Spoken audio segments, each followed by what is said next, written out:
sa Nehemiah 8, 1 to Nehemiah 8, 1 to 12.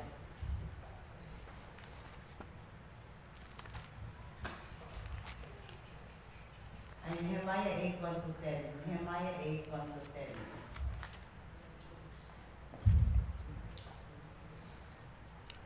Okay, sige, makapasa ito. Di mo, kaya Diyos na bilin. Sige. Dili ka sibo, sir. Pag-siyo muli na sil, sa marong edad. Dili, mag-uwang ko. Di pwede na sil. One. Kini ako taasay na ni. Sa ubos ng katanaw, kay duwal naman. Sibo na.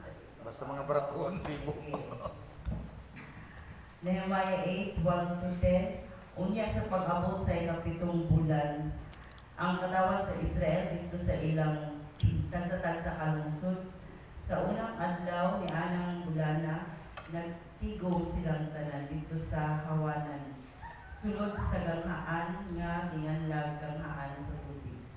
Giingnan nila si Edras, ang pari o eskriba nga batid sa balao.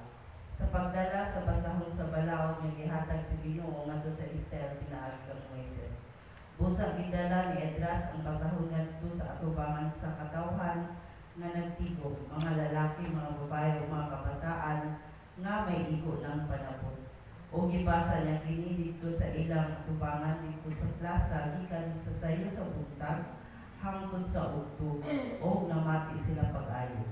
Si Edras nagbarog sa plataporma nga kahoy nga ilang gihimo alang niining katuyuan o diha sa ilang tuo nagtindog si Matitias, si Sir Sema, si Ananias, si Urias, si Hilkias o si Maasias. Dapit sa iyang wala diha si Pedayas, si Misael, si Malkias, si Hashum, si Husbadana, si Zacarias o si Mishulam. Iablihan ni Edras ang pasahon sa balao at tubangan sa tanang tao na diha sa ubos niya o sa pag-abli niya niini nanindo ang tanan. O giday ni Edras ay Ginoo ang gamhanang Dios ug ang katawhan ni tubag. Amen, amen. Uban ang pagpataas sa ilang mga kamot. Unya mihapak sila o gisimba o gisimba nila ang Ginoo uban sa dakong pagtaho. Mitabang sa pagpasabot sa katawhan bahin sa balaod ang mga lubita nga sila si Jesua, si Bani, si Seribia, si Hamid, si Akub, si Sabitay, si Hudias o Maasyas, si Kilita o si Asarias o Hosabad, si Hanan o si Pilayas. Ihimo nila kini samtang ang mga tao nagpabilin sa ilang ibarugan. Nihatag sila pinahak nga hubad sa balaod sa Dios o gihatag nila ang kahulugan niini aron ang mga tao makasabot. Nang hilak ang katawhan sa pagbati nila sa balaod. Usa si Nehemias nga mo'y gobernador, si Edras nga pari batid sa balaod o mga Levita nga nagtudlo sa mga tao ingon balaan kining adlaw alang sa Ginoo nga atong Dios. Ayaw mong pagsubo o panghilak. Unya miingon siya kanila, padayon sa inyong nahatasan, tanaan ninyo ang lamig pagkaon, o ingnan ninyo ang tamis na bino, o padali ninyo hintay bahig katong walay makaon. Kay balaan kining adlaw alang sa atong Dios. Ayaw ka mo kaguol kay ang kalipay nga gikan sa Ginoo mo ay magligon kaninyo.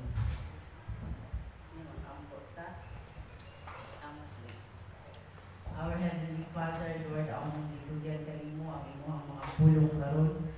Lord, ang kapalayan sa imong kaugalingon sa matag usa ng mga kasing-kasing pinabuhi.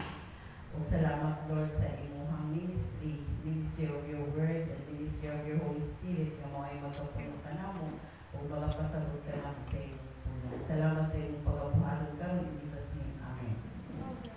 May gabi again sa tanan. Nagpasalamat ko sa Ginoo kay last week sakit ako tutunan, iko katulon abi na ko tonsillitis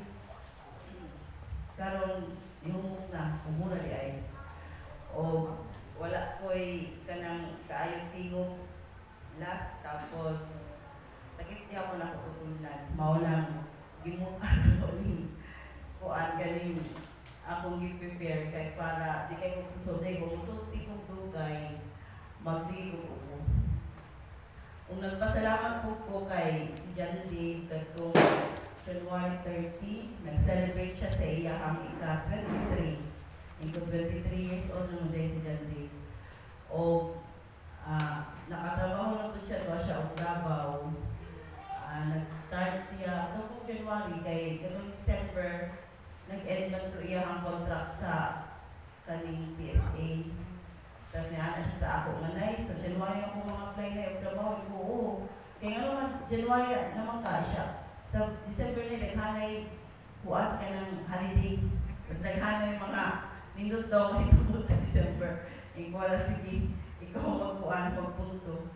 Ang salamat kay pagka January 1st week, at wala na siya gabon, hindi siya trabaho. Pagka niya rito, wala pa siya nakuha. Tapos, ang iya sige mabagsakan ng English, kaya di man siya kabalo mag-English. Kaya bitang musturya o English. Ang iya, okay siya, sulat, pero pag istorya na, o kabulol-bulol na, yan siya. Nay, mag-study sa English, wala pa study. O makapag-study, nga kung wala ka nagtuon, siya na, isuray mo rin mag-English na matulihan ako, magtanong-tanong sa sarili niya, tapos pag-practice ng English. Pero salamat, yan siya ng huli ng kulay. Okay, wala may mudawat, naghalo siya o na-applyan, kung siya kapasad, dumulog daw sa English, ito nga, pangampong ayo, tapos pag-practice ng English. At pag sunod niya tawag, ay nakuha na ko na ito, mas maayo, pinakuha na kaso, kaya siya ito nagpa-bilin o nag-kuan ka na, nagtrabaho na. O kuan kaning pero miski nagtrabaho sa iya pa nga yung kwarta nga ako nga dyan kaning muna sa hatag sa imo dyan kay so magpasa kuan ato pero dapat ikaw na siya pag magsundo ko na undang na kanay na sige o ako pa pasalamatan kay nakauli sila Richard itong Saturday o Sunday kay mo naman akong lagi akong gibati mo na ito nga di ko mukhaan diha so sila ang nanhidari o sa protection sa Ginoo nga ako ra isa sa balay nagpasalamat ug dako ana nga luyos sa kusog no di ba yung babantay kita kusog ang ulan di ay pala gabi imo na patingala ko ng bahalagi wala pala tinday ng bahalagi at tinday siya kusog ay may ulan set kusog ay ulan tungod sa kahinanok sa akong katulog doon imo ko kabantay ang kusog ay ang ulan o kagahapon di ba nagbaha man diha no ay salamat sa Ginoo sa iyang pagsubag kay anak ko uso na ko paglabang ani nga taas na yung tubig. Kung naay sakyanan di ka din sa BLC, kasi nga sakyanan, o pwede siya mama, maliwang sa kay ma'am. Ay, salamat ko niya, ang tubag. Dahil ako sa kanto, o sige sa kanto lang tama sir, salamat. Kung nakalakaw, kagahapon. O karon salamat kay wala na po'y baha. O sa kada baha, diha, magpasalamat ko sa Ginoo kay nabi siya provision, no? Nga, makalabang o karon gibasa nato ang Nehemiah 8:1-10. Kuan siya ang atong topic karon about homecoming, joyful homecoming. Ang homecoming dili siya bag-o kay sa karaang tugon mo na siya ang pagpamalit sa mga Israelites sa Yuda sa Jerusalem. After sila na captive sa Babylonian for 70 years mo manang giingon sa Ginoo sa ilaha sa Jeremiah nga si tita ka tuig sila mahimong pineriso sa Babylonian. So kani namalit na sila kani nga set up verse 7 of verse 8 namalit na sila sa ilahang lugar sa Jerusalem tungod kay na-build na po ang wall niini nga panahon na tukod na ang wall sa Jerusalem, ang katong naguba ang wall. So, kini nga adlaw, this is a day of unity and one accord. Tuod, ako ni siya i-relate sa alumni homecoming. Katong nag-alumni homecoming ni, daw kay akong kalipay kay duha naman din sa akong anak pag alumni homecoming si John Dave sa Busco. Ikaw hala, kalipot ba di ay sa feeling nga ang imong anak po o ikaw Pareha di ay mo kana bang balikan nga eskwelahan. So ang joy ato nga nakita nako nga lidog day ang ko ano ang mahitabo sa mga katawhan sa Ginoo nga ingana ba nga imuhang anak bana imong mga palinti magkita ay mo sa homecoming nga mahitabo magdako nga homecoming na mahitabo face to face sa Ginoo. Kaya katulad galing alumni homecoming nalipay gani ko kay uy akong anak alumni mo di ay si wala sa Jonathan karon gina na ako ngatan sa gusto ko ang eskwela kay para tulong na tali kuya magkita og alumni homecoming. Nung siya mo eskwela gusto ka mo nung siya. Pero hopefully next year makumbinsido na ako siya kay nindot siya nga parehas mo di ay o balikan. Kaya ang alumni homecoming ang pinaka-purpose anak mubalik ang mga estudyante para magkita ay for many years magkita ay tapos labaw na sa mga anak sa Ginoo nga na ay homecoming dito sa langit nga magkita mo sa imong loved ones mo rin mo magkita dito sa taas pero ang puta mo magkita sa papa dito sa langit no? Pero sure kung magkita sa umangkol dito sa langit alay nga bitaw na akay kanang joyous nga panghuna-huna nga na ay homecoming nahitabo. So mo siya ang nahitabo ni ining Nehemiah 8. Kani siya maadlaw naa sila'y sa verse 1 nagtapok sila sa usa ka spirito usa ka huna-huna. Sa homecoming, alumni homecoming, magtapok po ang mga estudyante, ang mga alumni sa usa ka huna-huna nga kana bitang i-cherish ang mga memories of the past. So mo na magkita ay maghudyaka. Inipot siya ang mga katawhan diri sa Nehemiah 8, ang mga katawhan sa Dios nagtapok sila sa usa ka spirito o sa usa ka huna-huna. Kay mao gini ang gi-design sa Ginoo sa iyahang mga katawhan nga ang katawhan niya moabot gid ang panahon nga mag-gather ta kitang tanan face to face at tubangan ang akong buhi nga Dios o naatay usa ka huna-huna o usa ka tumong nga muday o musimba sa iya. So grandiose kanang grabe ka bunggal siya nga homecoming nahitabo dito sa langit. Kali-kali alumni homecoming bungga mo gani, di ba? Magpabunggahay man ang may batch. Naka-attend man ko alumni homecoming pero wala na kayo nalingaw kay dahil baya nang magtapok ang mga anak sa Ginoo sa dili. Kanang bungga ang tanak bitang panagtapok nga udyaka diri katawa dito basta daghan yung mga kuan. Then labaw na ang homecoming dito sa langit. Then sa ikaduha, diri makita nato nga kani siya nga homecoming. It was a day full of preaching and understanding of God's word and worship. So makita, mabasa na to gaina nga si Ezra, ang pari, mo siya ang Ezra po nga nagsulat sa book of Ezra, nga nagbasa siya sa scripture. Kung ato siya mabantayan, pagbasa sa scripture, pag-apply sa pulong sa Ginoo, sa law of the Lord, mga monay scripture sa ancient Jewish people, ang mga tao na nindog, no? So, mo nang ginubuhat po karon sa mga tao sa Ginoo, pagmubasa sa pulong sa Ginoo mo tindog, tungod kay naatay pagtahon sa iyang pulong. Then, diri po start, kay sa Old Testament, wala biya nang mutindog sila sa usa ka plataforma, ibasa na to kayo na diri, usa ka kahoy nga plataforma para ingana ba nga nitindog tas nagbasa. So dili nagsugod ang preaching sa word of God nga nagtindog sa usa ka plataforma kay so ato mabasa from Genesis to usay na muna sa Ezra. Genesis hangtod kani sa Nehemiah wala ni gibuhat sa katawhan sa Israel. Karon na ni gibuhat sa katawhan sa Israel. O sa atong mabasa buntag sa sayo hangtod sa hangtod sa udto na mati sila pag-ayo. So grabe gid ang ilahang kani bitang desire sa pulong sa Ginoo nga sayo pa sa buntag hangtod sa udto. Kinsa may makakaya sa ato dili kay kana bitaw isa ka oras wa na ang mga kaanakan sa Ginoo sige nag-anak sa relo. Kaya alas 12 na.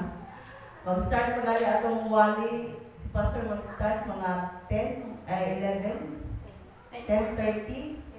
Oh, abot og 11:30 ana sa relo. Ligay rin sa likod. Pero kani sila no, grabe, ang ilahang gikan sa buntag sa sayo, hangtod sa udto, namatik sila pag-ayo sa pulong sa Ginoo. So, ari ang ilahang heart ka uhaw sa pulong sa Ginoo. Kaya di ka biya sila captive. So, wala na nila nabasagin ang pulong sa Ginoo. Karon nag-gather sila, grabe nila kaahaw sa pulong sa Ginoo, namatik sila. Ang mga katawhan nga namati, mga babae, mga lalaki o mga bata nga makasabot na sa pagpaminaw sa pulong sa Ginoo. So muna siya nga this day kani nga ang atong gathering sama ni ini dili gid pwede mawala ang pulong sa Ginoo. Kay mo gina siya pinaka-center. Kanang mga alumni homecoming or kanang mga naapit mga guest speaker magstorya. Ang usa nga inyong mabantayan, di ba? Pag ang guest speaker na gali mo, tawag na gali si MC, manindog na ang mga tao. Kaya to give reverence sa MC ay sa guest speaker. Pero dili, dili si Ezra ang gitindlugan sa mga tao, kundi ang pulong sa Ginoo. Nanindog sila pag-apply sa pulong sa Diyos or sa law of God. So, mo ni siya ang panagtigom nga gidesire sa Ginoo sa ato. Nga sa atong panagtigom dili yun ikalimtan or dili yun ipadaptin ang pulong sa Ginoo. Kinahanglan din siya tun-an ug masabtan. Mo na bitaw ang istorya og ayo ang pastor na elaboration kay para masabtan sa tanan. Dili pwede nga gawas ta diri nga di kita makasabot sa pulong sa Ginoo kay naa man poy bala ang espiritu nga magtudlo ka nato. Diri naapoy mga tao katong gibasa kay ina, naapoy mga tao nga gitabang sa pagpasabot sa balaod sa pulong sa Ginoo. So naapoy mga tao. So mo nga naatay mga Sunday school, igamit ang mga teachers para natay isa-isa ka mga dapat dili isa-isa ka view, personal view, kundi atong revelation, personal revelation sa Diyos sa ato sa pulong sa Ginoo. Kaya dili pwede insist nato ang ato ang kanang human view sa pulong sa Ginoo, kundi ang atong istorya, the biblical principle about the law, about the word of God. So mo na siya, this is a day of preaching, understanding, o naapoy worship. Nag-worship sila, naman sila nakasabot, nag-worship sila sa Diyos, nagpataas sila sa ilang mga kamot. Mo nang dili gyud kuan mga igsoon, dili gyud ta ikaulay pataas atong mga kamot sa pag-worship pagdaig sa atong buhi nga Dios. Kaya ang atong gidayon, Dios. Kala galing sa concert no, kana waro yung mga tao kay tungod sa ilahang kalipay sa pagpaminaw sa nindot nga tingog sa concert, wara-wara hala wara-wara. Labaw na diri nga iwara-wara na yung kamot kaya ang atong giday, Dios man. Usahay mo kita kayo pinahipi pa, maulaw ta, dito mo isa sa atong kamot kay basin o basta. Pero kung nakagit ang kanabitang kuan, kanabitang desire nato nga mo worship yun, musimba sa atong buhay nga Diyos. Dili gid nato i-mind ang mga tao na sa atong likod o nasa atong among atubangan kay ang atong tumong naatay one mind, isa ka hunahuna o isa ka espiritu nga siya lagi atong daygon mo nang ipadapin ayaw na i-mind ang imong katapad saktihin na siya o wala na siya isa sa iyang kamot. Iisa iwara-wara na to atong mga kamot kay mo na siya ang buhat po sa mga katawan sa Diyos dinhi nga panahon. Tungod kay nasabtan nila ang pulong sa Ginoo, giisa nila ilang mga kamot ug dahil nagsimba sila sa atong buhi nga Diyos. Tapos ang ikatulo, this day was a day of celebration. Kaning alumni homecoming, celebration po na siya. Pero ang celebration lang kay dili kana bitaw walay tumong na celebration doon kay pag human og istorya, pag humang pangaon, di ba mag-inom-inom tayo, mag-sayo tayo, disco tayo, muna siya sa mga alumni homecoming, no? Mga hubog tayo pagkahuman. So wala siya tumong o wala siya nindot nga kaning nindot nga paatuan. Pero kini yung celebration nga gipakita din sa Nehemiah 8. Nindot di siya ang celebration. Actually, ang mga tao niini naghilak sila sa nasabta nila ang pulong sa Ginoo. Naghilak sila. O grabe nila ang ilang mga gisulat diri mourning and tears sigawa sa ilahang mga mata. Pero ang ilang nibati nga kasubo, giingnan po sila nga dili ta magsubo.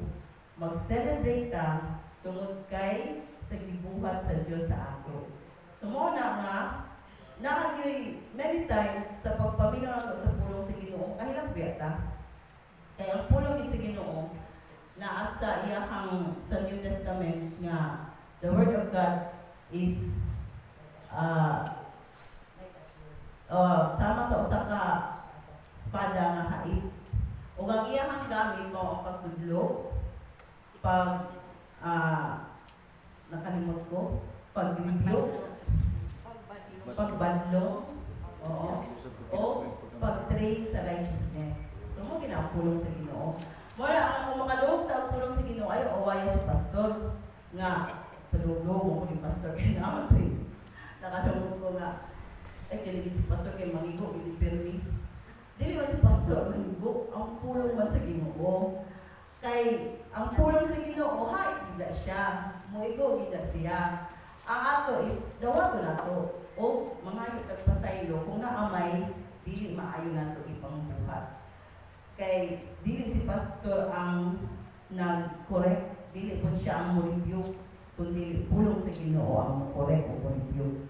Sumula siya nga, naay celebration diri, naay kalipay nila, tungod kay nasabtan nila ang pulong sa Ginoo. So kini nga gathering, kaning atong gathering karon, foreshadow ni sa greatest homecoming nga moabutay. Ug kini mahitabo kung mobalik na si Ginoong Jesus, maatubang na nato siya face to face. O sa aging panako, atong mga loved ones, mauban po nato. Itong mga loved ones din nato nga naay relasyon sa Ginoo. O mao po ni ang homecoming na mo-end sa tanan homecoming. Kaya ang pagbalik ni Jesus, mawala ni siya ang ending sa tanan homecoming. Mawala siya, mawala atong blessed hope karon nga mobalik si Jesus. Muna padayon ta pagdasig sa atong tanan. Padayon kita nga mag-ingani, attend og Sunday school, attend og kung ang dili siya walaon ang panagtigom. Tungod kay moabot yun ang pinaka panagtigom nga mubalik sa pagbalik ni Jesus. Ang pinaka-final na panagtigom sa pagbalik ni Jesus. Muna salamat sa Ginoo kay miski o na ay threat sa bagyo na gihapoy mga anak sa Ginoo man. Actually sila atan, nag-eskwela man sila kay nag-order man ang school nila ang LGU ay City Government of Tandag na walay class. Pero kay nakita man sa school nga ang favorable daw ang weather, wala daw ulan. So nang-eskwela gihapon sila. Then basi ugma, yun si Jonathan, wala na daw sila klase ugma kung ang weather dili maayo. Kay so ingana siya whether ang weather maayo, whether ang weather dili maayo, dili ginato undamon ang panagtapok sama ng ulo. Kay mo gid kini siya ang foreshadow sa umabutay nga homecoming nga si Jesus mubalik face to face sa ato. O kanindot no ang adlaw no, so grabe na nga paghudya ka, grabe na ang celebration. Grabe na nga katugal nga ato ang 50th church anniversary, di ba grabe na to kalipay nga nakita na to atong mga igsoon nga tugay na, mga pastors nga nilabay diri. So how much more kaning homecoming na magkinitaay ng tanan. Sa kahana na adlaw no? So wala na lang yung mga paghila kundi paglipay na siya kay makita na nato sinantiting makita na nako. O makita na nato tanan. Oy si Kuya William makita na nato. So grabe na siya ka lipay nga homecoming gathering.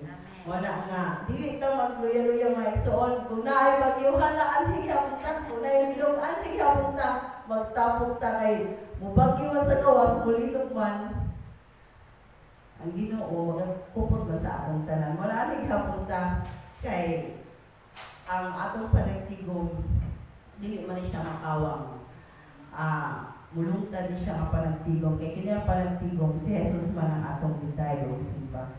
So na mag-ampot ta, pasalamat ta sa atong Panginoon Diyos, manindog tanan. Our Heavenly Father, salamat Lord sa pulong nimo sa Nehemiah. Encourage nimo Lord sa dili pagundang sa fellowship, sa pag-gather. O salamat sa imong pulong nga mo ay center Lord sa tanan gathering. Ang imong pulong ni Lord mao ang sentro sa tanan. O salamat kay ang imuhang balang espiritu karon